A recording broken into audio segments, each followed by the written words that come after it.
ಮೊದಲನೇ ಬಾರಿಗೆ ನನ್ನದಲ್ಲದ ಒಂದು ಪ್ರೆಸ್ ಕಾನ್ಫರೆನ್ಸ್ ಅಲ್ಲಿ ನಾನು ಕೂತಿರೋದು. ಆದ್ರೆ ಖುಷಿ ಏನಂತ ಹೇಳಿದ್ರೆ ಇದು ನನ್ನದಲ್ಲದ ಅಂತ ಹೇಳಕ್ಕಾಗಲ್ಲ. ನನಗೆ ತುಂಬಾ ಬೇಕಾದ ನನ್ನ ಗಂಡನ ಸಿನಿಮಾ.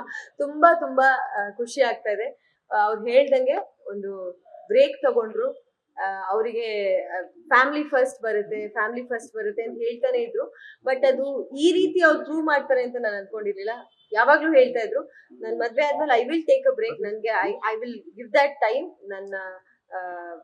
ನಾನೀಗ ನನ್ನ ಮಗು ಆಗ್ಲಿ ನನ್ನ ಹೆಂಡತಿಗಾಗ್ಲಿ ನಾನು ಟೈಮ್ ಕೊಡ್ತೀನಿ ಅಂತ. ಸುಮ್ನೆ ಹೇಳ್ತಿದಾರೆ, ಲವ್ ಮಾಡ್ಬೇಕಾದ್ರೆ ಎಲ್ಲ ಹುಡುಗರು ಮಾತಾಡ್ತಾರಲ್ವಾ, ನಾನೀಗ ಅಷ್ಟ್ ಟೈಮ್ ಕೊಡ್ತೀನಿ ಇಷ್ಟ್ ಟೈಮ್ ಕೊಡ್ತೀನಿ ಆ ತರ ಏನೋ ಹೇಳ್ತಿದಾರೆ ಅಂತ ಅನ್ಕೊಂಡೆ.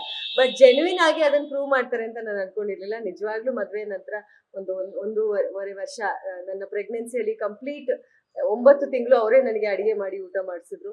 ಈಗ ಮಗುಗೆ ಈಗ 11 ತಿಂಗಳು, ಇವತ್ತಿಗೆ 11 ತಿಂಗಳು ಮಗುಗೆ. ಸೊ ಈ ಜರ್ನಿಯಲ್ಲೂ ಕೂಡ ನಾನು ಒಬ್ಬ ತಂದೆಯಾಗಿ ನಾನು ಮಗು ಜೊತೆ ಟೈಮ್ ಕೊಡ್ಬೇಕು ಅಂತ ನಾನು ಹೇಳ್ದೆ. ಸಾಕು, ನೀವು ತುಂಬಾ you have done your best, ಈಗ you have to get back ಅಂತ ಹೇಳಿ.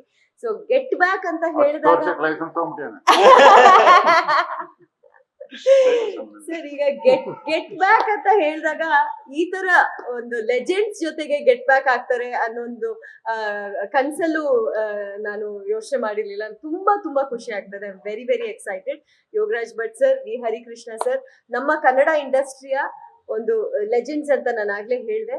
ನಮ್ಮ ಕನ್ನಡ ಇಂಡಸ್ಟ್ರಿಯನ್ನು ಒಂದು ಬೇರೆ ಮಟ್ಟಕ್ಕೆ ತಗೊಂಡು ಹೋದಂತ ಲೆಜೆಂಡ್ಸ್ ಸರ್. ನನ್ನ ಗಂಡನ ನಿಮಗ್ ಒಪ್ಪಿಸ್ಬಿಟ್ಟಿದೀನಿ. ದಯವಿಟ್ಟು ಅವ್ರನ್ನ ನೀವು 3 ತಿಂಗಳು 4 ತಿಂಗಳು ಲಾಕ್ ಮಾಡ್ಕೊಂತೀರಾ ಸಿನಿಮಾ ಶೋ, ನನಗೇನು ಪ್ರಾಬ್ಲಮ್ ಇಲ್ಲ ಸರ್. ಅವ್ರನ್ನ ಒಂದು ದೊಡ್ಡ ನಟನಾಗಿ ಮಾಡಿಕೊಡಿ ಸರ್, ಅಷ್ಟೇ. Thank you.